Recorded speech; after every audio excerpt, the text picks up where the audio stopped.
Thank you. We want to go now to the acting Homeland Security Secretary, Chad Wolf. He joins us from FEMA headquarters here in Washington. Good morning to you. Good morning. I want to ask you about what is going on in Portland overnight. We saw a man there killed during dueling demonstrations between a pro-Trump caravan and Black Lives Matter activists. Given the situation, which seems very tense, will the Trump administration ask for everyone, including those pro-Trump supporters, to pull back? Well, we've been asking Portland to do their job really for over 3 months now. What you see in Portland is an environment. They foster an environment. They foster an environment of this lawlessness and chaos.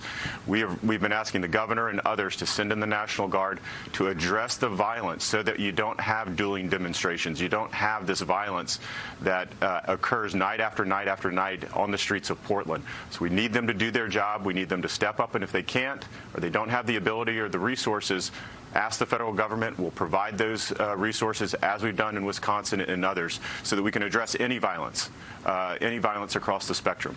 But I hear what you're saying, but the president has tweeted about Portland 12 times in the past 48 hours, including retweeting a video of his supporters, people with Trump flags flying, driving into Portland, and he called them great patriots. Doesn't that heighten tension when you say you're trying to lower it?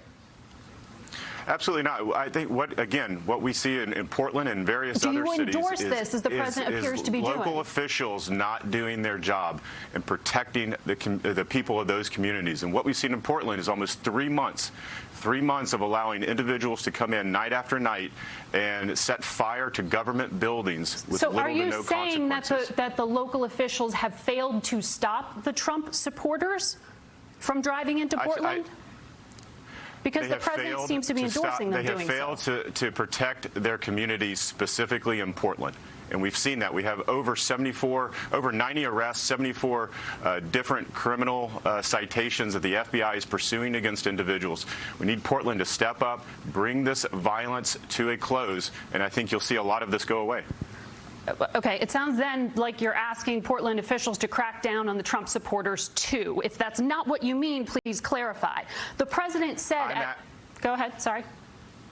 I'm asking Portland officials, so that's the mayor, that's the governor, and that's local law enforcement, to do their job to address any violent activity that is occurring in their streets.